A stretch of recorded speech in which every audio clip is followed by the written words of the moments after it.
반갑습니다. 네. 자, 오늘 이제 우리 지난 시간까지 이제 공시법의 이제 전체적인 한번 이제 그림을 한번 그려봐서 스케치를 한번 해봤습니다. 이제 전체적인 체계를 한번 이제 잡았었는데, 꼭 복습을 여러분 복습을 하시기를.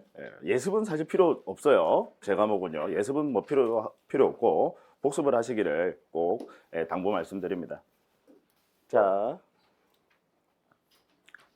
오늘은 이제 우리 이 부동산 공시법 중에서요, 이제 공간정보법, 우리 일명 지적법이라고 합니다. 이제 사실 내용은 이제 지적에 관한 내용만 이제 시험에 출제가 되니까 일명 이제 지적법이라고 하는데, 이 지적법의 토지 표시, 이제 제일 처음 등장하는 지적이라는 이 제도는 토지 표시를 지적 공부에 등록 공시하는 것을 이제 지적이라고 하니까, 이제 제일 처음 등장하는 게 이제 토지 표시입니다. 그래서 이 토지 표시 파트부터 해서요, 오늘은 이제 지적 공부까지 이제 여러분들에게 좀 설명을 조금 이제 구체적으로 지난 시간까지는 이제 스케치 작업을 하셨고요. 오늘은 이제 조금 더 이제 거기다가 이제 명암을 넣는 그런 정도 수준으로 이제 강의를 한다라고 생각을 하시면 되겠습니다. 자, 우리 이제 토지 표시하면요, 여러분 토지 표시하면 소재, 지번, 지목, 면적, 경계. 다만 그 경계점을 이제 수치로 나타낸 것을 이제 그걸 좌표라고 합니다. 자, 소재는 행정구역을 의미합니다. 소재는 행정구역을 의미하고, 소재는 여러분 토지 표시 맞습니까?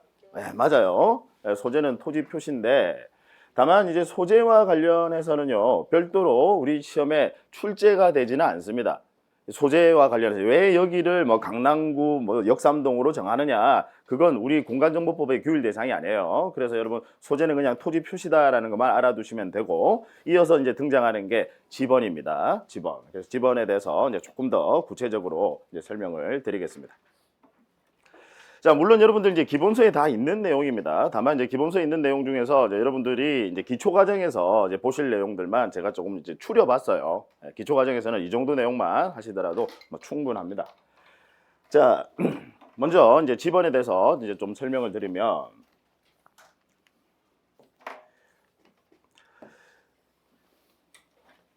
자, 지번의 의입니다. 의. 일단 지번이란 이제 기본적으로 사실 이제 지번의 의 자체를 여러분들 시험에 출제하지는 않습니다. 지번의 의를 뭐 출제하는 것은 아닌데, 기본적으로 그 법학에서는 이제 의, 정의, 그건 기본이죠. 우리 법률 용어. 자, 지번이란 필지에 부여하여, 일단 여기서 이제 필지라는 표현이 나왔습니다. 필지. 자, 토지를 헤아리는 수량 단위를 뭐라고 합니까? 네, 필지라고 해요. 토지는 필지. 우리 이제 건물을 헤아리는 수량 단위를요, 동이라고 하고요. 이제 토지는 필지라는 표현을 씁니다. 자, 토지 하나의 단위다라고 생각하시면 돼요. 그래서 이 필지에 부여하여 지적 공부에 등록한 번호, 즉 다시 이야기하면 그 숫자를 지번이라고 한다. 지번의 정의 뭐 충분히 이해하시리라고 봅니다. 자, 그 다음 이제 이어서 나오는 게 이제 지번의 표기와 구성해서, 자, 먼저 양가로 1번 보시면 표기. 지번은 이게 이제 시험에 나와요. 이런 쉬운 것들이 여러분 시험에 지문으로 등장합니다. 근데 답으로 나오는 경우는 없어요. 그냥 들러리로 등장합니다. 자, 지번은 아라비아 숫자로 표기한다. 자, 지번은 표기하실 때 아라비아 숫자로 표기한다. 그래서 여러분 우리 공식적으로 하실 때는 예를 들어서 지번이 보통 뭐 만약에 121이다라고 하면 여러분들 121번지라고 이렇게 글자 쓰시고 하시잖아요. 그죠? 또는 뭐 734의 1번지라고 이렇게 글자 쓰시잖아요. 이렇게 쓰시면 안 돼요. 무슨 이야기인지 아시겠죠? 공식적으로는 지번은 오로지 숫자로만 표기합니다. 이해하시겠죠? 그래서 나중에 계약서 쓰시고 할 때도 그냥 숫자만 쓰세요. 옆에다가 번지 쓰면 없어 보여요. 아시겠죠? 아라비아 숫자로만 표기한다. 그 다음, 자, 지번은 본번과 부번으로 구성하되, 지난 시간에 뭐 기본적인 이런 개념은 설명을 드렸었죠. 자, 중간에 여러분 이 하이펀이 있고 중간에 이 가지번호 있고요. 이 왼쪽에 있는 이 수를 뭐라고 합니까? 본번. 그 다음 오른쪽에 있는 이 수를요, 부번이라고 하죠. 기본적인 그 용어는 알아두셔야 됩니다. 그래서 지번은 본번과 부번으로 구성하되, 본번과 부번 사이에서는 이렇게 줄을 끊는다라는 거죠. 하이펀 표시로 구분하며, 이런 것들 시험의 지문으로 등장합니다. 하이픈 표시로 이제 구분하며 읽을 때는 뭐라고 읽습니까? 의라고 읽는다. 좀 귀찮더라도 의라고 읽는다. 보통 우리 이제 집원 읽으실 때 대부분의 아마 대한민국 국민들 중에 한 90% 이상은 그런 것 같아요. 90% 이상은 다 다시 1 뭐 이렇게 만약 734 다시 1 이렇게 읽지 않습니까? 공부 다시 하셔야 돼요. 그렇게 읽으시면 안 된다. 읽을 때는 의라고 읽는다. 늘 해마다 하는 농담인데 웃어주시니까 감사하네요. 자, 그래서 읽을 때는 의라고, 읽기 시험에 나와요. 읽을 때는 의라고 읽는다. 자, 그 다음 지난 시간에 제가 이제 설명을 드렸었는데 대한민국의 토지는 크게는 두 가지로 구분을 합니다. 개발된 토지, 개발되지 않은 토지, 크게는 두 가지로 구분을 합니다. 이 개발되지 않은 토지는 지적공부 각각 임야대장, 임야도에 등록을 하죠. 그래서 개발되지 않은 토지, 즉 임야대장, 임야도에 등록하는 토지, 이걸 한마디로 이야기하면 미개발 토지입니다. 미개발 토지. 그래서 이 미개발 토지의 지번은 숫자 앞에 산자를 붙여서 개발된 토지, 즉 토지대장 지적도에 등록하는 이 토지와 구별한다라는 겁니다. 그래서 지번을 부여할 때 왜 산 48 이런 거 보셨잖아요. 보셨잖아요. 산 앞에 산자를 붙인다. 이걸 가지고 또 시험에서 별짓을 다 합니다. 그래서 뭐 숫자 뒤에 산자를 붙인다. 숫자 뒤에 산 이렇게 시험에 나와요. 숫자 뒤에 산자를 붙인다. 틀렸다 그죠? 그다음 뭐 그렇게 하면 이제 여러분들이 또 잘 맞추시니까 또 어떻게 하느냐면 뭐 숫자 뒤에 임자를 붙인다. 또는 뭐 숫자 앞에 임자를 붙인다. 뭐 이런 식으로 또 시험에 출제를 합니다. 자, 저한테 집중을 하시고요. 자, 그래서 개발되지 않은 토지는 이제 지번을 부여할 때 숫자 앞에 산자를 붙인다. 자, 그 다음.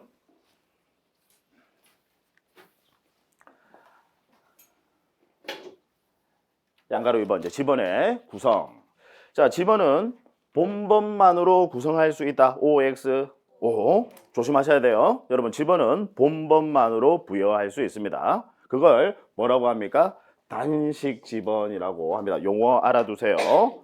본번만으로, 지번은 당연히 본번만으로 부여할 수 있다. 이걸 단식 지번이라고 하고, 나중에 곧 이어서 나오겠지만 이 본번으로 부여하는 것이 원칙입니다. 그래서 애시당초 지적소관청이 지번을 부여할 때는 본번으로 부여를 해요. 1번, 2번, 3번, 4번에서 본번으로 부여한다. 그 다음 지번은 본번과 부번으로 구성할 수 있다. 역시 옳은 지문입니다. 지번은 본번과 부번으로 구성할 수 있다. 이걸 뭐라고 하죠? 복식지번. 용어 알아두셔야 됩니다. 본번과 부번으로 구성할 수도 있다. 자, 다만 지번은 부번만으로 구성할 수 있다. OX, X. 말도 안 되는 소리죠. 지번은 부번만으로 구성할 수는 없다라는 거. 자, 아주 이제 기본적인 뭐 쉬운 내용이죠. 그 다음 이어서 이제 지번 부여 원칙. 자, 현재 우리 법에서는요. 여러분 꼭 알아두실 게 우리 공간정보법, 이 지적법이 있지 않습니까? 지적법은 100% 법령만 가지고 시험에 냅니다. 100% 법령만 가지고 시험에 내요. 오로지 판례도 안 나옵니다. 오로지 법령만 가지고 시험에 출제를 하니까 항상 여러분 이 법령에 여러분들은 좀 포커스를 두셔야 돼요. 자, 그래서 현재 우리 법에서는요. 지번 부여 원칙과 관련해서 법에서는 북서 기본의 원칙만 법에서는 언급을 하고 있습니다. 즉 법에서는 북서 기본의 원칙만 나와요. 법에서는요. 자, 그러면 일단 지번 부여 원칙은 두 가지입니다. 일단 법에서 규정하고 있는 북서 기본 원칙, 이건 무슨 이야기냐? 자, 지번은 부여할 때 어디에서 어디 방향으로 지번을 부여합니까? 북서에서 남동 방향으로 순차적으로 부여한다. 북서에서 남동 방향, 즉 왼쪽 위에서 오른쪽 아래 방향으로 이렇게 지번 부여한다라는 거. 하나의 지번 부여 지역이 있으면 여기서 이제 왼쪽 위에서 오른쪽 아래 방향으로 이제 순차적으로 지번을 부여한다라는 거. 이걸 이제 여러분들 시험에 뭐 남동에서 북서 또는 뭐 북동에서 남서 이렇게 바꿔서 틀린 지문으로 냅니다. 자, 그다음. 자, 법에서는 특별히 규정을 따로 두지 않지만 법 해석상 당연한 것으로 봅니다. 무슨 이야기냐면 지번을 부여할 때는 당연히 본번으로 부여하는 것을 원칙으로 합니다. 그래서 애시당초 지번 부여할 때 뭐 734의 1 뭐 이렇게 부여하지 않습니다. 이해하시겠죠? 그래서 처음에는 본번으로, 그래서 여기 뭐 1번, 한 필지 1번, 2번, 3번, 4번, 뭐 5번, 6번, 7번 이런 식으로 8번, 9번, 10번, 11번 이런 식으로. 무슨 얘기인지 아시겠죠? 예, 그래서 처음에는 이제 본번으로 부여하는 것을 원칙으로 한다. 그래서 되도록이면 여러분 지번을 부여할 때는 본번으로 부여합니까? 부번으로 부여합니까? 본번으로 부여한다라는 거. 그래서 이걸 꼭 이해를 하셔야 돼요. 그래야 암기 부담이 줄어들어요. 자, 그러면 이제 지금까지 여러분 보신 이 지번의 내용, 지금까지 보신 내용 아주 기본적이고 쉬운 내용입니다. 이 쉬운 내용들도 지문으로는 상당히 등장을 해요. 등장을 하는데 답으로 이제 지번 파트는 거의 해마다 여러분 빠지지 않고 매년 한 문제 정도 출제를 합니다. 12문제 중에서요. 지번에서 한 문제를 출제하는데 답으로 출제되는 부분은 지금 이제 밑에 나오는 이 4번 토지 이동에 따른 지번부, 여기서 답이 나와요. 답으로 출제되는 부분은 이제 여기서 답이 출제가 됩니다. 자, 토지 이동, 제가 이제 지난 시간에 이제 의미를 설명을 드렸었죠. 토지 이동이 뭐냐? 토지 표시가 발생하거나 변경하거나 소멸하는 것을 토지의 이동이라고 표현합니다. 토지 표시는 여러분 권리관계입니까? 사실관계입니까? 사실관계예요. 그 사실관계가 발생, 변경, 소멸하는 것을 이제 토지 이동이라고 합니다. 자, 그러면 이제 토지 이동에 따른 이제 지번부여. 맨 첫 번째로 등장하는 게 신규 등록 및 등록 전환입니다. 신규 등록 및 등록 전환. 자, 무턱대고 그냥 암기하시려고 하시면 안 됩니다. 이해를 하세요. 왜냐면 암기 부담 너무 늘어나요. 그러면 암기할 거 너무 많아져요. 자, 뭘 이해하셔야 되냐면 여러분 신규 등록 뭐냐면 미등록된 토지가 발견이 되거나 아직 등록이 되지 않은 토지, 대한민국에 여러분 지난 시간에 말씀드렸었죠. 3,600만 필지가 넘는 토지가 있는데 그 중에서도 아직도 등록 안 된 토지가 있다라고 합니다. 통계청 자료에 따르면. 그럼 미등록된 토지가 발견이 되면 새로이 등록을 시킨다. 신규 등록입니다. 내지는 바다를 매립을 해요. 바다는 토지 아니거든요. 이 바다를 매립을 합니다. 그러면 역시 새로운 토지가 발생했죠. 그러면 역시 새로이 등록을 시킵니다. 토지 표시가 새로 발생했다, 그죠? 따라서 신규 등록은 당연히 토지 이동이다, 그죠? 자, 그러면 등록 전환, 이제 이어서 등록 전환인데요. 등록 전환은 뭘 등록 전환이라고 했습니까? 여러분 개발되지 않은 토지는 아까 임야대장, 임야도에 등록을 시키는데 이걸 개발 행위를 하게 되면 토지대장 지적도로 옮겨서 등록한다, 그죠? 등록이 바뀐다, 그죠? 그걸 이제 등록 전환이라고 합니다. 자, 대상 토지가 신규 등록과 등록 전환은요. 대상 토지가 한두 필지, 즉 소량임을 전제로 하는 겁니까? 아니면 수많은 필지, 대량임을 전제로 하는 겁니까? 소량이다라는 거. 그걸 이해하셔야 돼요. 여러분, 여기 역삼동이 이 하나의 지번 부여 지역입니다. 우리 지번 부여 지역이라 하면 동 또는 리를 의미한다, 그죠? 이게 역삼동이 하나의 지번 부여 지역인데 여기에 미등록된 토지 찾아보세요, 여러분. 없어요. 여기 역삼동은 제가 봤을 때 100% 없어요. 미등록된 토지 발견돼봐야 여러분 그 지번 부여 지역 안에서 발견돼봐야 한 필지, 두 필지예요. 발견돼봐야. 이해하시겠죠? 그래서 신규 등록, 그 다음 등록 전환. 이제 등록 전환은 뭐냐면 여기 근처에 있는 산을 하나 개발하는 거예요. 한 필지의 면적이 수십만 제곱미터입니다. 이 산 한 필지의 면적이요. 한 필지의 면적이 무지무지 넓어서 그렇지 그 산 하나 깎는 거거든요. 등록 전환이라는 게. 이해하시겠죠? 그래서 대상 토지는 원칙적으로 한두 필지를 전제로 한다 이 말이에요. 즉 소량임을, 대상 토지는 한두 필지 소량임을 전제로 하니까요. 그럼 지번을 부여할 때 다른 것들은 지번이 다 부여돼 있어요. 신규 등록 한번 생각해 보세요, 여러분. 다른 것들은 지번이 다 부여가 돼 있는데 미등록된 토지 한 필지 발견됐다 이 말이에요. 그럼 여기다가 새로운 본번을 부여하려고 하면 중간에 여러분 얘를 끼워 넣어야 되잖아요. 이해하시겠죠? 그래서 그렇게 할 수가 없다라는 거예요. 그렇다고 한 필지, 미등록된 토지 한 필지 발견했는데 그렇다고 그 지번 부여지역의 지번을 새로 전부 다 다시 부여할 수도 없고. 그러니까 뭐 생각하시면 되느냐면 여러분 학교 다니실 때 우리 왜 학생들 번호 있잖아요. 학생들 번호 그게 이제 우리 토지로 치면 지번이에요. 그럼 전학생이 들어왔다 이 말이에요. 전학생 들어오면 걔가 보니까 우리가 키대로 이 지번을 학생들 번호를 쭉 부여해뒀어요. 1번, 2번, 3번, 4번, 5번. 키대로 딱 이렇게 부여를 해뒀는데 전학생이 왔어요. 얘가 좀 키가 커요. 한 3번 정도 되겠더라. 그럼 얘가 3번 딱 들어오면 다른 애들 번호 다 바뀌어야 되잖아요. 그러면 학사 행정이 얼마나 힘들어지겠습니까? 이해하시겠죠? 예, 따라서 지번을 부여할 때 신규 등록과 등록 전환은 지번을 부여할 때 바로 옆에 있는 인접 토지의 본번에 부번을 붙여서 지번을 부여한다. 소량이니까 바로 옆에 있는 그냥 인접 토지의 본번에 부번을 붙이는 방식으로 지번 부여한다. 충분히 이해하실 수 있겠죠? 네. 자, 그 다음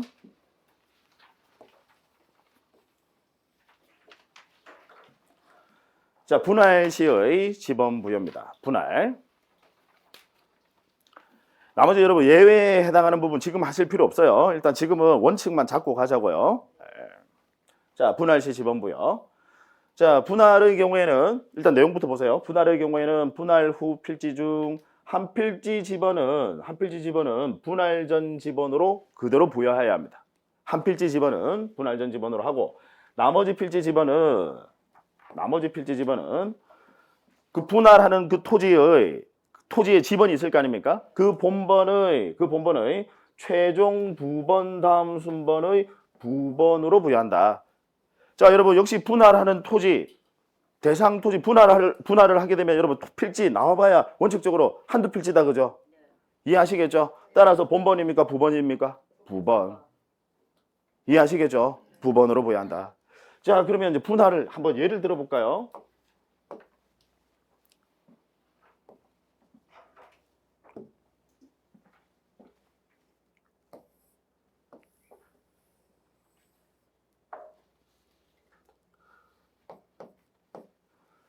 자, 가령 지금 이게 지번이 120일이에요. 한 필지 지금 토지를 그린 겁니다. 예, 자, 한 필지 토지가 있는데 이걸 분할을 하려고 해요.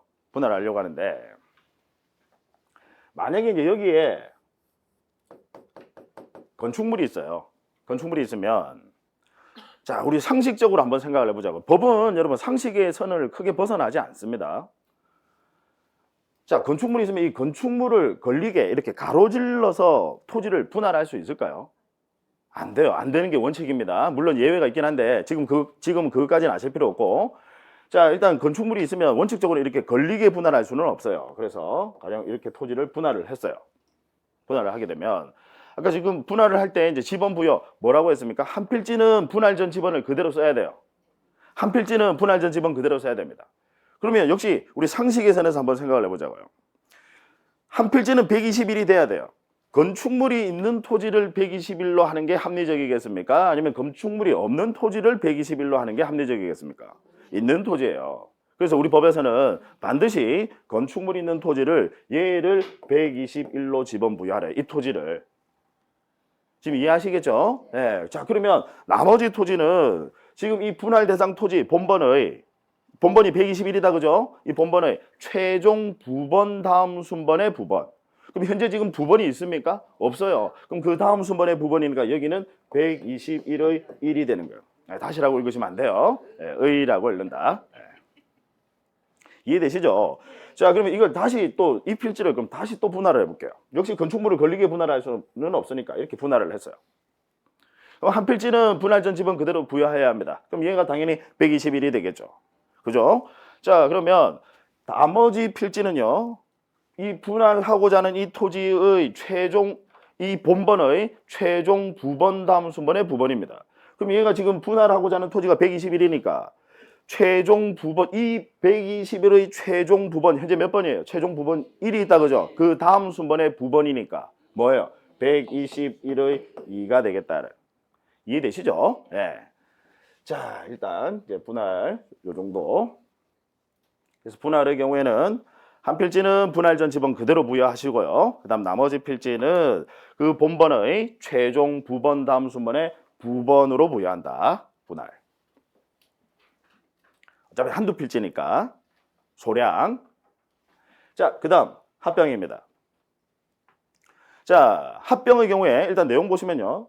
합병 대상 지번 중 선순위 지번을, 합병은 선순위 지번을 그 지번으로 하되 만약에 본번으로 된 지번이 있는 때는 본번 중 선순위 지번을 합병 후에 지번으로 한다. 본번 중 선순위 지번을 합병 후에 지번으로 한다. 자, 역시 아주 쉽습니다. 제가 예를 한번 들어볼게요. 만약에요, 합병하고자 하는 대상 토지가요, 만약에 117의 1, 그 다음 117의 2, 그 다음 118, 119 이렇게 해볼게요. 자, 이 네 필지를요, 하나의 토지로 합병하고자 합니다. 이 네 필지를 하나의 토지로 합병하고자 합니다. 자, 그러면 우리가 이 법을 이게 지금 법 규정이거든요. 법을 적용을 한번 시켜보자고요. 일단 합병의 경우에는 합병 대상 지번 중 선순위 지번을 합병 후에 지번으로 한다. 일단 여기까지만.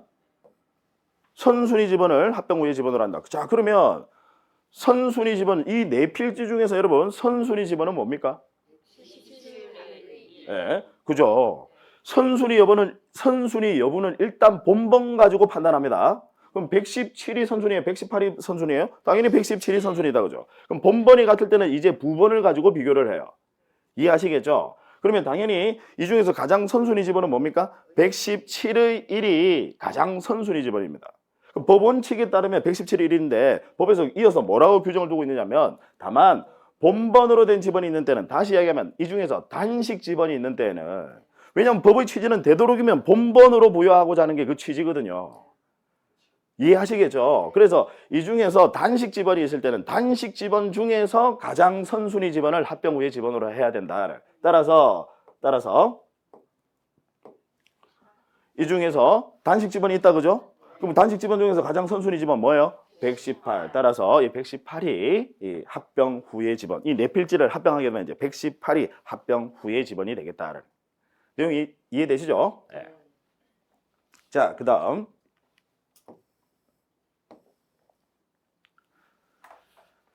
자, 네 번째, 지적 확정 측량 시행지에 있어서 지번 부여. 자, 지적 확정 측량하면 제가 지난 시간에도 말씀을 드렸지만 토지 이동 사유 바로 나와야 돼요. 측량, 지적 확정 측량, 즉 지적 확정 측량이 뭐였어요? 쭉 밀고 필지부터 새로 획정하는 거죠. 필지를 새로 정하는 겁니다. 지적을 새로 정한다. 그래서 그때 그걸 무슨 측량? 지적 확정 측량. 그러면 토지 이동 사유 바로 같이 따라서 나와야 돼요. 도시개발 사업 등. 도시개발 사업 쭉 밀고요. 쭉 밀고 새로운 신도시 건설하는 겁니다. 필지부터 새로 획정을 해요. 이해되시죠? 네, 도시개발 사업. 자, 그러면 뭘 이해를 하셔야 되냐? 여러분, 도시개발 사업 한두 필지만 도시개발 사업을 합니까? 아니면 대상 토지가 대량입니까? 대량이죠. 한두 필지만 체계적으로 개발하는 거 아니에요. 체계적 개발이잖아요. 필지부터 새로 획정합니다. 반듯반듯하게 체계적 개발, 신도시. 그죠? 한두 필지만 하는 거 아니다. 대량이다. 따라서 대량이니까요. 지번을 부여할 때 한두 필지가 아니라 대량이에요. 대량이니까 지번을 부여할 때 부번을 붙여서 지번 부여하겠습니까? 아니면 본번으로 부여하겠습니까? 본번으로. 대량이니까. 그래서 본번으로 부여한다라는 거. 대량이니까 얘는 한두 필지가 아니라 대량이니까. 이거 지금 여러분 외우려고 하지 마세요. 되도록이면 이해만 하시면 이 부분 안 외우시더라도 아무런 상관없습니다. 무방합니다. 이해만 하시면 돼요. 한두 필지가 아니라 대량이니까 종전에 있는 지번 중에서 쭉 밀었잖아요. 쭉 밀면 그 중에 종전에 이제 지번들 있었을 거 아닙니까? 그 중에서 뭐만 갖다 쓴다라는 거예요? 본번만. 다만 제외시키는 것들이 있는데 그건 지금 기초과정에서 하실 필요 없습니다. 제외시키는 것들이 있는데 어떤 것들을 제외시키느냐면 결국 뭐냐면 헷갈리는 지번은 제외시킵니다. 헷갈리는 지번은 제외를 시켜요. 이게 무슨 이야기냐면 지금은 제가 간단하게 설명만 드릴게요. 지금은 사실 여기까지 하실 필요 없어요. 여러분들은 그냥 대량이니까 부번을 붙여서 지번 부여하는 거예요. 본번으로 부여하는 거예요. 본번 여기까지만 하시면 돼요. 그 중에서 이제 이 종전에 있는 지번 중에서 본번만 갖다 쓰는데 그 중에서 헷갈리는 애들이 있어요. 뭐가 헷갈리느냐면 여러분 하나의 지번 부여 지역이 있는데 그 중에서 일부 도시개발 사업을 해요.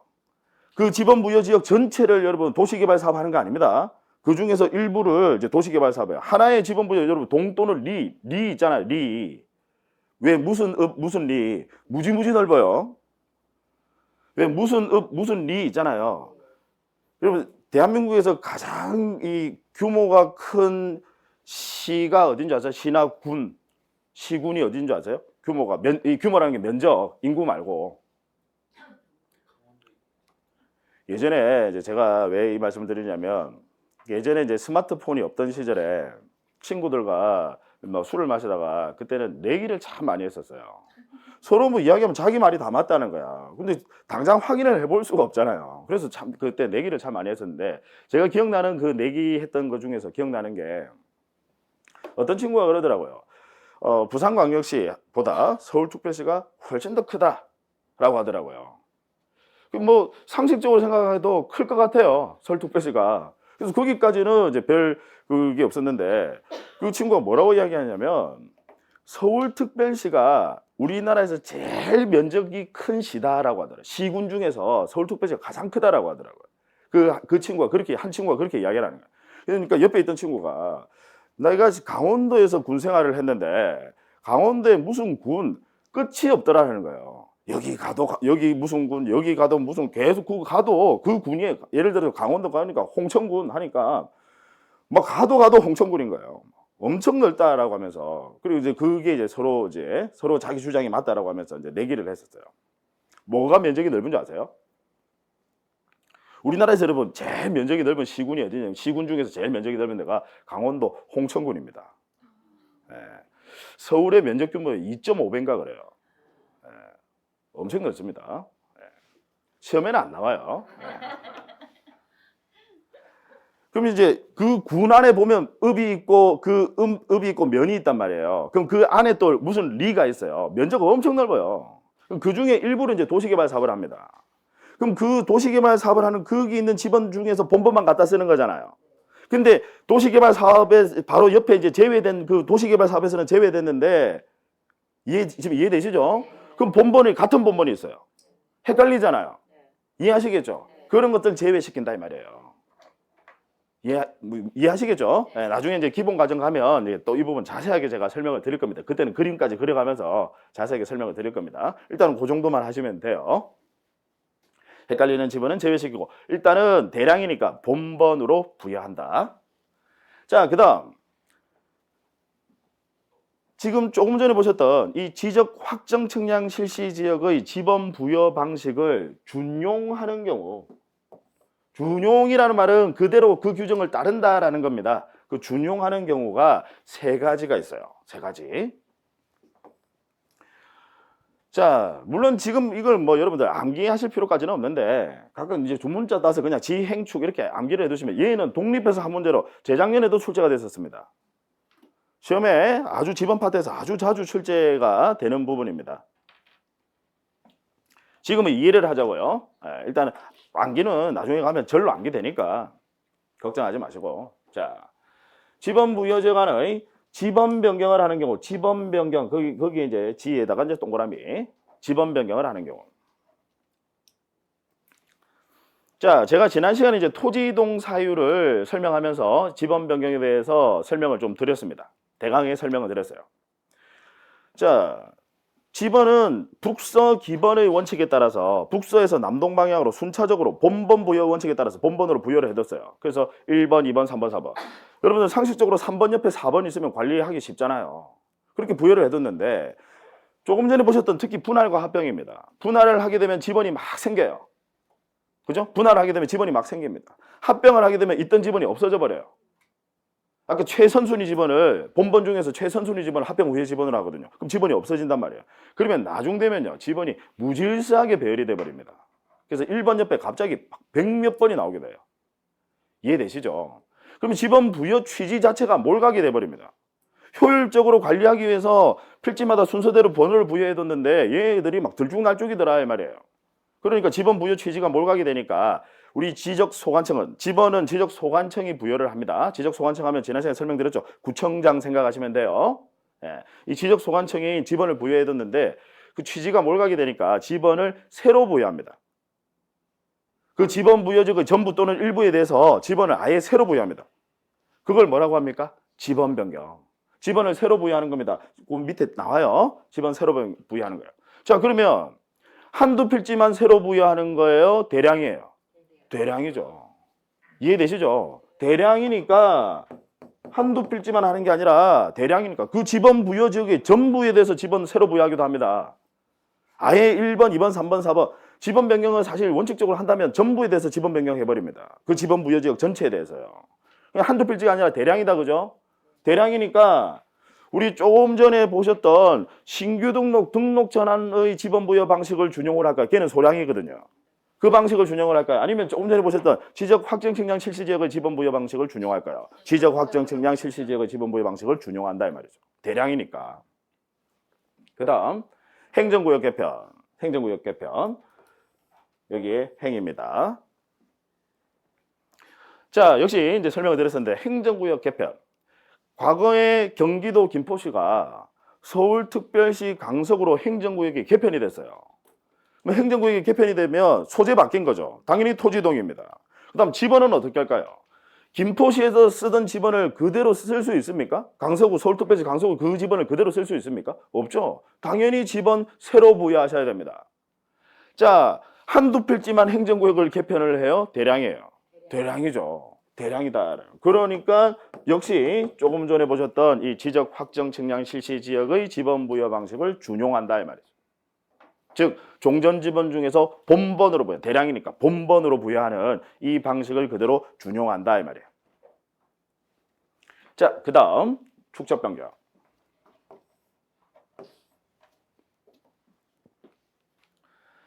자, 역시 이제 지난 시간에 개념을 설명을 드렸었는데요. 축적 변경. 축적 변경이 뭐냐면요. 정의가 뭐였죠? 지적도 내에서 소축척을 대축척으로 변경하는 것을 축적 변경이라고 한다 그죠? 그러면 상대적으로는 소축척이지만 즉 1200분의 1 이야기하는 거예요. 상대적으로는 소축척이지만 이미 지적도에 등록이 되어 있다라고 하는 것은 일반적인 개발은 된 토지다 그죠? 네, 이걸 다시 대축척으로 바꾼다 즉 체계적 개발. 기억나세요? 그래서 축적 변경하면 여러분 체계적 개발. 자, 한두 필지만 체계적으로 개발을 해요? 대량이에요? 대량이에요. 자, 보세요. 여러분. 한두 필지만 하는 게 아니라 대량이니까 신규 등록 전환의 지번 부여 방식을 준용하는 게 아니라 대량이니까 조금 전에 보셨던 이 지적 확정 측량 실시 지역의 지번 부여 방식을 준용한다. 이해되시죠? 암기도 나중에는 하셔야 돼요. 지행축. 이거 암기하면 문제 나오면 5초 안에 풀어요. 예. 암기만 되면요. 사실 5초 안에 풉니다. 예. 그래서 일단은 여러분들 시간을 우리 이 공간정보법 지적법에서 여러분들 시간을 최대한 세이브를 좀 시켜주셔야 돼요. 여기서 시간을 최대한 세이브 시켜주셔야 나중에 등기나 세법에서 푸실 시간이 있어요. 순서대로 풀어나가기 시작하면요. 사실 여러분들 여기서 시간을 많이 소비를 해버리게 되면 나중에 세법 문제 몇 문제 못 풀어요. 사실 뭐 어차피 풀어봐야 별 차이는 없긴 하지만 어쨌든 몇 문제 못 풀어요. 사실 그 뒤에 또 내가 아는 문제가 있을 수도 있는데 아예 보지도 못하고 그냥 막 찍습니다. 근데 찍을 때는 제가 봤을 때 그래 가장 합리적인 게 줄 세우는 거예요. 여러 개를 대량으로 찍으실 때는 줄을 세우셔야 되는데 그래도 또 이 혹시나 하는 왜 복권 사시는 그런 마음이 있어요. 혹시나 내가 이렇게 찍는 게 오늘 내가 신이 내려서 이렇게 찍는 게 다 맞을 수도 있겠다 싶어가지고 막 이렇게 찍고 하세요. 심지어 그 바쁜 와중에 통계 자료 내시는 분 계세요. 뭐냐면 1번이 몇 문제, 자기가 풀었던 것 중에 1번이 몇 개, 2번이 몇 개, 3번이 몇 개, 4번이 몇 개 그걸 쭉 해서 그걸 통계를 내세요. 그 시험 시간에 통계를 내시고 3번이 제일 작네? 3번을 찍는 거예요. 그 시간이 있으면 몇 문제 더 풀 것 같아요. 거기다가 그 방법은 사실 타당한 방법이라 할 수 없습니다. 왜 타당한 방법이라 할 수 없냐? 통계라는 건 객관적인 자료를 가지고 해야 되는데 자기가 푼 게 다 맞다는 보장이 있어요? 없잖아요. 이해되시죠? 그래서 찍을 때는 대량으로 찍을 때 사실 줄을 세우는 게 이제 가장 합리적인 방법이고 그게 아니라면 이제 차라리 이제 저는 개인적으로 우리 출제자가 저도 이제 문제를 출제를 해보면요. 출제자의 의도는 지문이 제일 긴 지문이죠. 제일 긴 지문은 답으로 잘 안 해요. 제일 긴 지문은. 보통은 그 다음 긴 지문이 답일 가능성이 통계적으로 높습니다. 두 번째로 긴 지문 있잖아요. 사람의 심리가 조금 그런 경향이 있어요. 제일 길면 왠지 여기 답을 너무 숨겨놓는 게 표가 나거든요. 답은 되도록이면 여러분 출제자들은 여러분들이 맞추는 걸 원할까요? 틀리는 걸 원할까요? 틀리는 걸 원해요. 저도 여러분들한테 수업 시간에 제가 자꾸 물어보잖아요. 물어보면 여러분들이 답을 맞추기를 원할까요? 틀리기를 원할까요? 틀리기를 원해요. 아니 틀리셔야 제가 뭔가 이렇게 더 열정을 가지고 가르쳐야 되겠다 의욕이 생기거든요. 제가 이야기하면 다 맞추는 거면 그러면 사실 뭐 빨리 그냥 넘어가야 되잖아요. 별로 할 게 없어요. 출제자는 사실 그래요. 사람의 심리거든요. 그렇다고 일부러 여러분 틀린 답을 하실 필요는 없습니다. 제가 물어볼 때 일부러 틀린 답을 하실 필요는 없고 하여튼 뭐 그렇습니다. 나중에 뭐 그 부분에 대해서는 또 이야기하고요. 자, 그 다음 이제 지번에서 마지막 테마입니다. 지번에서 지번 변경. 아까 조금 전에 이제 설명드렸던 그 지번 변경. 자, 내용을 보시면요. 지번 부여 지역 안의 일부 또는 전부에 대해서 자, 지번 부여 지역 안의 일단 지번 부여 지역 의미 동 또는 리를 하나의 지번 부여 지역이라고 한다. 동 또는 리. 읍면동 아니에요. 동 또는 리. 읍면 지역에 보시면 리가 있어요. 리. 무슨 리? 그 리가 하나의 지번 부여 지역입니다. 그 지번 부여 지역 하나의 일부 또는 전부에 대해서 자, 이런 것들이 핵심 키워드입니다. 그래서 여러분들 시험에 지번 변경은 지번 부여 지역 안에 일부에 대하여도 할 수 있다. OX. O죠. 원래 전부에 대해서 하는 게 원칙이거든요. 근데 법에서 뭐라고 되어 있냐면 일부 또는 전부라고 되어 있어요. 그러니까 일부에 대해서 지번 부여적이 있으면 그중 일부에 대해서만 지번을 새로 부여할 수도 있습니다. 이해되시죠? 네, 그래서 키워드니까 잘 봐두세요. 지번 부여적 안에 일부 또는 전부의 지번이 순차적으로 설정되어 있지 않은 경우 지적소관청은 자, 지번은 누가 부여합니까? 지적소관청, 구청장 생각하시면 돼요. 네, 지적소관청은 지적공부에 등록된 지번을 변경할 필요가 있다고 인정하는 때에는 자, 이 부분은 이제 나중에 또 제가 기본과정 가면 또 자세하게 설명을 드릴 건데 여러분 아까 지번 변경 한두 필지만 해요? 대량이에요? 대량이잖아요. 대량이니까 지적소관청이 법에서는 지적소관청이 혼자서 독단적으로 하지 말고 승인까지 받도록 하고 있습니다. 이건 지금은 여러분 중요한 거 아니에요. 지금은 중요한 거 아니고 나중에 기본과정 가면 이 부분 또 자세하게 설명드릴 겁니다. 어쨌든 승인을 얻어서 지번 부여적 안의 일부 또는 전부에 대해서 새로이 지번을 정하는 것을 그걸 지번 변경이라고 한다. 의미 아시겠죠? 네, 그래서 그 정도만 알아두시면 됩니다. 자, 이제 이어서 지목입니다. 여러분들 이제 기본서는요 몇 페이지냐면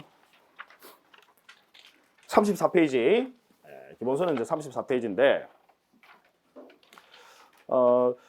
나중에 이제 제가 이제 미리 좀 말씀을 드리면요. 나중에 이제 기본 과정 가면 그때는 웬만하면 거의 철저하게 기본서 가지고 강의할 거예요. 기본서 가지고 강의를 하는데 이제 기초 과정에서는 이제 건너뛰는 부분들이 많다 보니까 기본서를 가지고 이제 강의를 하기에는 조금 부적절한 면이 있습니다. 그래서 여러분들이 기본서에 다 있는 내용이니까 이 내용을 보고 기본서를 한번 보시면서 복습하실 때 기본서 한번 보시면서 그 해당되는 부분에 줄도 한번 꺼보시고 되도록이면 제가 이 공부 방법까지 말씀드리기 여러분들 다 성인인데 제가 공부 방법까지 말씀드리긴 그런데 줄을 끄실 때는요. 줄을 끄거나 교재에 뭔가 쓰실 때는 되도록이면 연필로 쓰는 게 좋아요.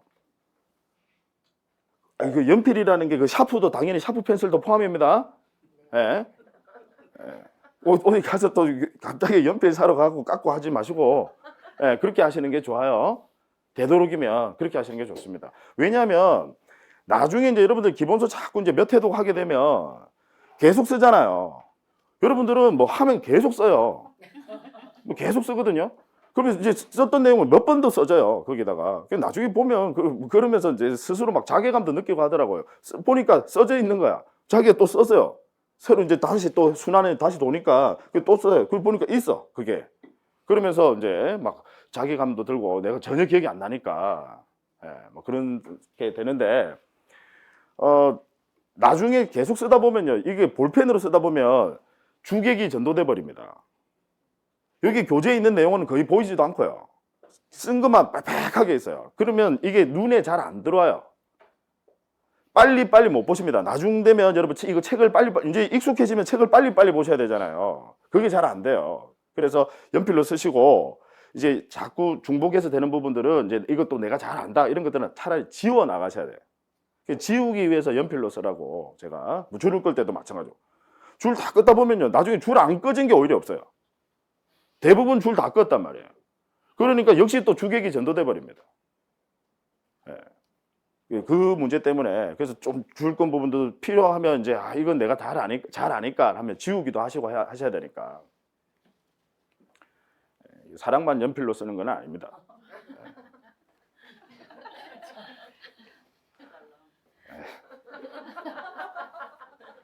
그 세대 아니세요?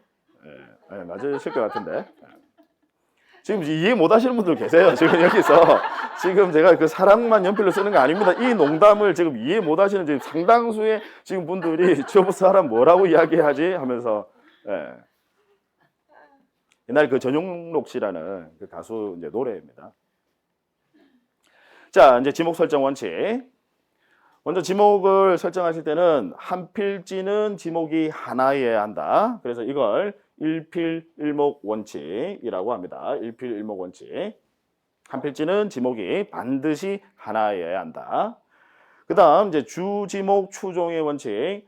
자, 지목을 정할 때는 한 필지는 아까 지목이 하나여야 된다라고 했잖아요. 그래서 지목을 정할 때는 그 토지의 주된 용도에 따라서 지목을 설정하는 것이다.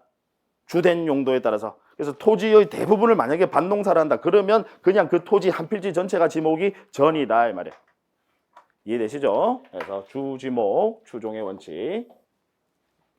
그 다음 영속성의 원칙 또는 일시변경 불변의 원칙. 자, 반농사를 합니다. 그러면 지목이 이제 곧 이어서 배우겠지만 지목이 전입니다. 반농사를 하면. 근데 겨울철이 돼서 농사를 안 해요. 일시적으로. 봄 되면 다시 농사할 건데 겨울철에 농사를 안 해요. 거기다가 물건을 쌓아뒀어요. 농사 안 하니까 물건을 쌓아뒀어요. 우리 실외에 물건을 쌓아두는 곳은 지목을 잡종지로 설정을 합니다. 나중에 봄 되면 다시 농사할 건데 굳이 잡종지로 지목을 변경할 필요 있을까요? 없다라는 거. 그래서 그걸 영속성의 원칙 또는 일시변경 불변의 원칙이라고 합니다. 자, 여러분들 시험에 역시 이 부분은 자주 출제가 되는 아주 지목에 관한 중요한 부분 원칙입니다. 자, 그래서 요 세 가지 법에서 정해놓고 있는 요 세 가지만 좀 알아두시면 되고요. 그다음 뭐 지목법정주의라는 표현은 굳이 모르셔도 돼요. 이건 시험에 출제되는 부분은 아닙니다. 여러분들 시험에 출제되는 것은 1, 2, 3번만 출제돼요. 아시겠죠? 그럼 지목법정주의는 뭐냐? 지목은 법에서 정해놓은 것만 지목이다. 그래서 현재 우리 법에서는 지목을 총 몇 가지로 분류를 하고 있습니까? 28가지로 분류하고 있다라는. 자, 그러면 이제 여러분들 교재. 자, 교재는 이제 36페이지다, 그죠? 36페이지.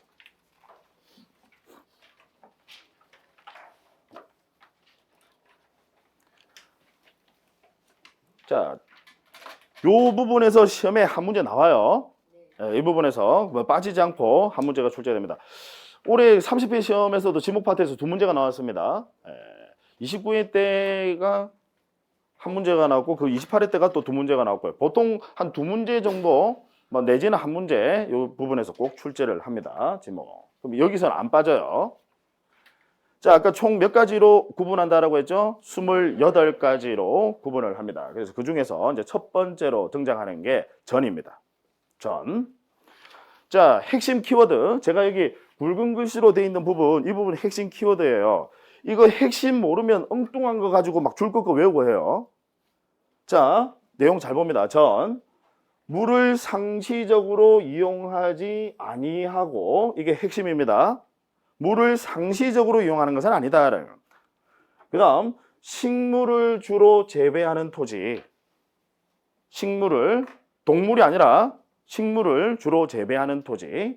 자, 그러면 여기서 재배라고 하는 것은 자연적으로 성장하는 겁니까? 아니면 인위적으로 성장하는 겁니까? 인위적이다라는 거. 의미 아셔야 돼요. 인위적이다라는 거. 그래서 왜 여러분 내가 심지도 않았는데 풀 있잖아요. 풀, 식물, 풀 엄청 잘 자라 올라와요.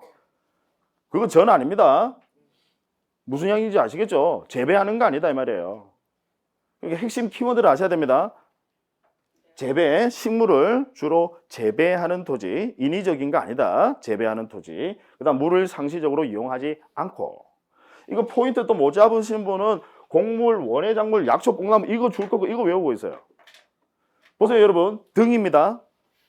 예시예요. 이런 법 규정을 제가 지난 시간에 말씀드렸죠. 예시 규정이라고 한다고. 이런 예시들 이거 여러분 모르셔도 아무런 상관없어요. 핵심만 아시면 됩니다. 물을 상시적으로 이용하지 아니하고 식물을 주로 재배하는 토지. 전. 그 다음 답. 자, 구별을 해보죠. 전과 답. 차이점. 물을 상시적으로 직접 이용하여. 물을 상시적으로 직접 이용하여.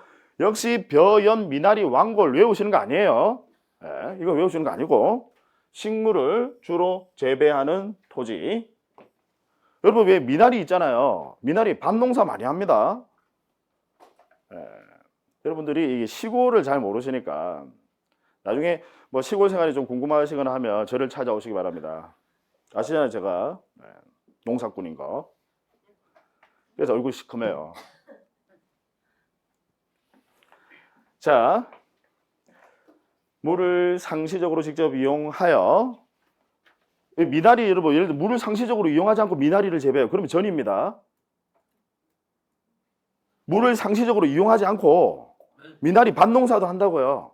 무슨 양인지 아시겠죠? 그러면 지목이 뭐가 되는 거예요? 전이에요. 그러니까 이거 예시 중요한 거 아니라고요. 이거 외우는 거 아니고. 자, 식물을 주로 역시 재배하는 토지입니다. 재배. 자, 그럼 전과 답의 차이는요. 물을 상시적으로 이용하느냐 이용하지 않느냐 그걸 가지고 구별합니다. 전답. 자, 그 다음 과수원. 자, 역시 사과, 배, 밤, 호두나무, 귤나무 이런 거 외우는 거 아니에요. 등이에요. 등. 예시고. 과수류를 집단적으로 재배하는 토지. 과수류를 자 일단 핵심 키워드가요. 과수류. 열매 있잖아요. 열매. 과실수. 그 과수류를 그 다음 집단적으로 재배하는 겁니다. 집 앞마당에 사과나무 두 그루 심어놨다고 과수원되는 거 아니에요. 무슨 양인지 아시겠죠? 집단적으로 재배하는 토지, 과수원으로 지목 설정한다. 자, 여기서 중요한 부분이 다만 과수원에다가 집을 지었어요. 즉 주거용 건축물 부지. 주거용 건축물 부지는 지목을 법에서 반드시 뭐로 설정하도록 되어 있습니까? 대로 설정한다. 주거용 건축물 부지는 대로 지목을 설정한다. 그래서 여러분 나중에 이제 여러분 이 기본 과정 가시면 또 자세하게 배우실 때 그때 설명을 드릴 건데요. 과수원에 만약을 집을 지었다. 그때는 여러분 의무적으로 분할하셔야 됩니다. 그래서 나중에 의무적 분할 대상에서 그런 게 나와요. 토지 일부가 형질 변경 등으로 용도가 다르게 된 때 그게 과수원에 집 지었단 말이에요. 토지의 일부가 형질 변경으로 용도가 다르게 된 때는 그때는 의무적 분할 대상입니다. 60일 이내에 분할 신청하셔야 합니다. 지금 이해되십니까? 일단 그거는 지금 나중에 기본 과정 가서 하실 거고요. 여기서 알아두실 것은 과수원, 자 주거용 건축물 부지는 지목을 반드시 뭐로 설정하라고요? 대로 설정한다. 그 다음 이제 목장용지. 축산업 및 낙농업을 하기 위하여 초지를 조성한 토지, 핵심 키워드입니다. 초지를 조성한 토지예요. 조성. 역시 여러분 조성이라고 하는 것은 인위적입니까? 자연적입니까? 인위적이다라는 거. 초지를 그냥 잘 자라나요. 그거 목장용지 아니다 이 말이에요. 축산업이나 낙농업을 하기 위해서 풀을 일부러 키운다 이 말이에요. 조성의 의미 아시겠죠? 네, 그래서 조성한 토지, 그건 목장용지로 지목을 설정하고, 그 다음 축산법 2조 1호, 이 축산법 2조 1호 또 시간 되시는 분 찾아보고 하지 마세요. 이 법 찾아보고 하지 마세요. 축산법 2조 1호에는 뭐가 나오냐면 가축의 종류가 나옵니다. 우리가 모르는 가축도 그게 엄청 많아요. 그러니까 그거는 여러분 전혀 신경 쓰지 마시고, 자, 그 규정에 의한 가축을 사육하는 축사부지. 왜 소나 돼지 키우는 축사 있죠? 네, 지목 뭡니까? 목장용지. 그래서 축산업, 낙농업을 하기 위하여 초지를 조성한 토지, 일부러 풀 키운다 이 말이에요. 조성한 토지, 목장용지. 그 다음 축사부지, 소나 돼지 왜 이런 짐승들 키우는 축사부지, 역시 지목 뭡니까? 목장용지. 자, 다만 마찬가지로 주거용 건축물 부지는 지목을 뭐로 설정하셔야 돼요? 대로 설정한다라는 거, 그 부분 체크해 두시고. 그 다음 조금만 더 하고 쉬도록 할게요. 자, 5번 임야. 자, 임야는 우리 지목 28가지 중에서요, 뭐 가장 중요한 부분 중에 하나입니다. 제가 이제 중요하다는 것은 출제 빈도가 높다라는 거죠. 가장 중요한 부분 중에 하나예요. 그래서 제가 중요하다라고 하는 것은 예시도 받으셔야 돼요. 예, 제가 중요하다라고 하는 건 예시도 받으셔야 돼요. 자, 물론 예시 외우려고 하지 마세요. 이해만 하시면 돼요. 자, 핵심 키워드는 뭐냐면 산림 및 원야입니다. 그럼 원야라고 하는 것은 한자로 원야, 원시적인 상태 그대로다 이 말이에요. 원시적인 상태 그대로다. 그걸 이제 원야라고 합니다. 그럼 원야라는 것은 결국 뭘 이야기하느냐면 미개발 토지를 이야기하는 겁니다. 개발되지 않은 토지. 그럼 개발되지 않은 토지, 지목 뭐로 설정한다는 겁니까? 임야다 이 말. 임야. 자, 그러면 그 개발되지 않은 토지에 얘들이 나와요. 수림지, 나무 숫자입니다. 나무숲이다 이 말이에요. 나무숲이다. 예. 특별히 개발한 게 아니라 그냥 나무가 절로 자라나가지고요. 나무도 절로 자라납니다, 여러분. 예. 나무숲이다. 개발되지 않은 나무숲, 수림지, 그 다음 중림지, 이건 대나무숲 이야기하는 겁니다. 대나무숲. 역시 대나무, 여러분, 엄청 잘 자라나요. 이거 농사를 해보시면요. 왜 쑥대밭이라는 말이 나오는지 알아요. 여러분, 왜 쑥대밭이다 들어보셨잖아요. 우리 엉망인 걸 쑥대밭이라고 하잖아요. 쑥대밭. 쑥하고 대나무는요, 엄청 절로 잘 자라납니다. 예. 그래서 쑥대밭이라고 하는 것 같아요. 이건 제 개인적인 견해입니다. 예. 저는 쑥대밭의 어원을 그렇게 생각합니다. 해보니까 알겠더라고요. 이 쑥하고 대나무는 가만히 놔두면요, 쑥이 나무처럼 커져요. 예. 대나무도 막 번식을 해가지고 금방 다 잠식해버립니다. 그럼 얘는 막 뿌리가 또 막 이렇게 길게 막 파고 들어가거든요. 뭐 농사 강의하러 온 거 중림지, 개발되지 않은 대나무 숲, 개발되지 않은 거 이야기하는 거예요. 그 다음 암석지 역시 개발되지 않은 암석지, 자갈땅, 그 다음 모래땅, 그 다음 습지, 황무지. 여러분이 출제 잘해도 요 두 가지가 아마 중요하다라고 생각이 드실 것 같아요. 요 부분이 아주 출제 비중이 높습니다. 습지, 황무지. 왜 이게 출제 비중이 높으냐면 이제 조금 뒤에 가면 헷갈리는 게 있어요. 나중에 보시면 이제 지목이 유지가 있습니다. 연못, 유지. 그래서 여러분들 시험에 이제 뭐라고 출제를 하냐면 습지는 유지로 지목 설정한다. OX, X예요. 유지 아니에요. 나중에 설명드릴 건데요, 여러분. 유지, 지목이 연못, 유지 되려면요. 쉽게 생각하시면 돼요. 뭐 절대적인 기준이 있는 건 아닌데 내가 들어가서 빠져 죽을 수 있어야 돼. 그러면 유지입니다. 이해하시겠죠? 그럼 습지는 뭐냐면 왜 그냥 밟으면 질퍽질퍽한 땅이죠. 그거 이야기하는 겁니다. 이해하시겠죠? 그래서 습지는 지목이 유지가 아니라 뭐예요? 임야. 그 다음 황무지, 역시 개발되지 않은 토지 이야기하는 겁니다. 황무지. 그럼 여러분들 시험에 또 어떻게 출제를 하느냐? 황무지는 잡종지로 지목 설정한다. 그럴싸하거든요. X.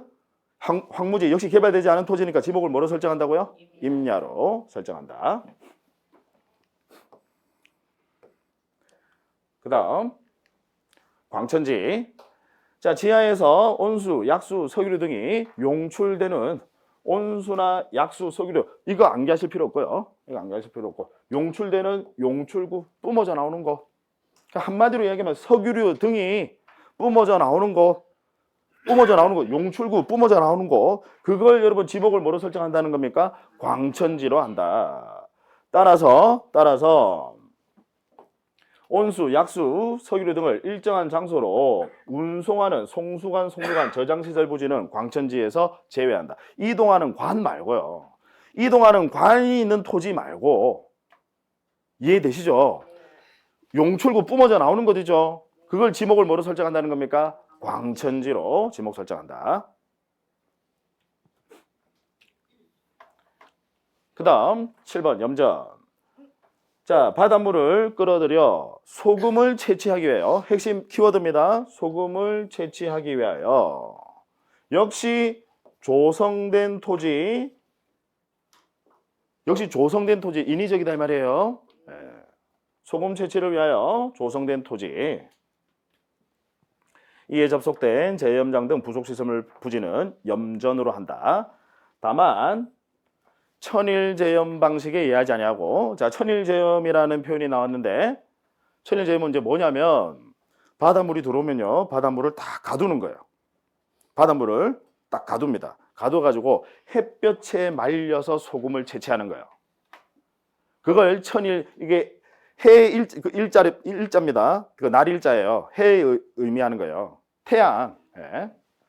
자, 그래서 천일제염 방식 의미 아시겠죠? 바닷물을 가둬서 햇볕에 말려서 소금 채취하는 거. 그 천일제염 방식에 의하면 염전인데, 그렇지 아니하다 이 말이죠. 그렇지 아니하고 동력에 일부러 기계 갖다, 모터 기계 갖다가 가가지고 그 물을 일부러 인위적으로 끌어들이는 거예요. 그래가지고 소금을 채취하면 그거는 염전에서 제외한다라는 거. 이해하시겠죠? 그냥 바닷물 들어와서 과도가지고 소금 채취하면 그럼 뭐예요? 염전. 그렇지 않으면 염전에서 제외한다. 자, 혹시 제가 이제 또 다른 뭐 수업을 또 들으신 분들을 위해서 제가 말씀을 드리는데, 여러분들 시험에서는요 100% 법 규정만 가지고 시험에 출제한다라고 했어요. 그럼 시험에 딱 이렇게 법에서 이렇게 규정되어 있으니까 딱 이대로만 나옵니다. 그러면 만약에 그럼 이동하는 간, 예를 들어서 지금 여기 보세요. 온수, 약수, 석유류 등을 일정한 장소로 운송하는 송수관, 송년, 이 저장시설 부지는 광천지에서 제외한다. 그러면 얘들은 지목이 뭐냐? 지금 광천지는 아니래요. 그럼 얘들은 지목이 뭐냐? 절대 시험에 안 나와요. 무슨 이야기인지 아시겠죠? 그거 시험 나오는 순간 또 모두 정답 처리돼 버립니다.